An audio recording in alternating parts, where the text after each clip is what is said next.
আপনি যেটা বলতেছেন বা করতেছেন সেটা যদি কেউ শুনে নেয়, এমনকি আপনি ফোনে কথা না বললেও ফোন যদি আপনার সব কথা শুনে, লোকেশন এমনকি মেসেজও পড়ে নেয়, হ্যাঁ এটা একদমই সত্যি।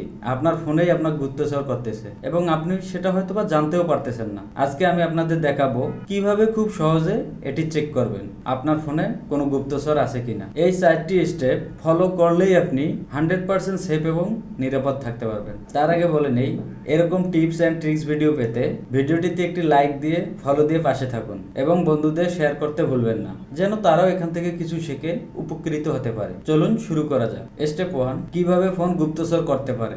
আমরা যখন কোনো অ্যাপ ইনস্টল করি, সেটা মাইক্রোফোন, ক্যামেরা, লোকেশন সব কিছুরই অ্যাক্সেস চাই। আপনি হয়তো না ভেবেই অ্যালাউ করে দেন, আর সেখান থেকেই শুরু হয় ট্র্যাকিং বা গুপ্তচরের ভিত্তি। অনেক অ্যাপেই আছে পেছন থেকে মাইক্রোফোন অন করে আপনার কথা শুনে। এটা অবিশ্বাস্য হলেও সত্যি। নেক্সট ইম্পর্টেন্ট স্টেপ 2, এখানে আমি 3টি অ্যাপসের কথা বলবো। আপনারা এই অ্যাপসগুলো ট্রাই করে দেখতে পারেন, কারণ আমি অ্যাপসগুলো সম্পর্কে বলতে গেলে ভিডিওটি অনেক লং হয়ে যাবে। তাই আমি অ্যাপসগুলোর নাম এবং কিভাবে কাজ করে সংক্ষিপ্তভাবে বলে দিচ্ছি। 1 নম্বর, অ্যাক্সেস ডট। কেউ আপনার মাইক্রোফোন বা ক্যামেরা গোপনে অন করলে একটি গ্রিন ব্লু লাইট ডিসপ্লের উপরে জ্বলে উঠবে।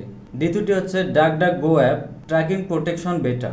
কে কোন অ্যাপ কখন আপনার লোকেশন, আইপি বা ইনফরমেশন নিচ্ছে সব দেখতে পাবেন এই অ্যাপের মাধ্যমে। 3 নম্বরটি হচ্ছে ম্যালওয়্যারবাইট সিকিউরিটি। ফোনে কোনো স্পাইওয়্যার বা হিডেন অ্যাপ আছে কিনা এই অ্যাপের মাধ্যমে চেক করা যায়। দ্য মোস্ট ইম্পর্টেন্ট স্টেপ 3, এটি আপনি কোনো প্রকার অ্যাপ ছাড়াই আপনার ফোনের সেটিংস থেকেও চেক করে নিতে পারেন। আপনার ফোনের সেটিং থেকে সিকিউরিটি অ্যান্ড প্রাইভেসি অথবা সার্চ বারে লিখতে পারেন পারমিশন ম্যানেজার।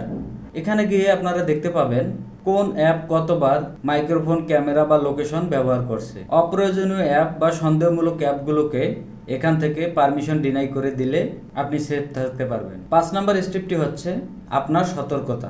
কখনোই আপনারা অজানা লিঙ্কে ক্লিক করবেন না, অথবা গুগল প্লে ছাড়া অন্য কোথা থেকে কোনো অ্যাপ ইনস্টল করবেন না আপনার ফোনে, সেটা যতই উপকারী হোক না কেন। আরেকটি কাজ করতে পারেন, আপনার ফোনে একটি ভালো মানের অ্যান্টিভাইরাস অথবা সিকিউরিটি অ্যাপ ব্যবহার করতে পারেন। আর আপনি সবসময় ফোনের অ্যাপ পারমিশনটা ম্যানেজ করে চলার চেষ্টা করবেন। যদি এই ভিডিও থেকে আপনার একটু উপকৃত হয়ে থাকেন, অবশ্যই আমাকে একটা ফলো দিবেন। আপনারা পাশে থাকলেই আমি নতুন কাজ করার শক্তি পাই। আপনাদের উৎসাহে আমার একমাত্র শক্তি। দেখা হবে নেক্সট কোনো ভিডিওতে। আল্লাহ হাফেজ।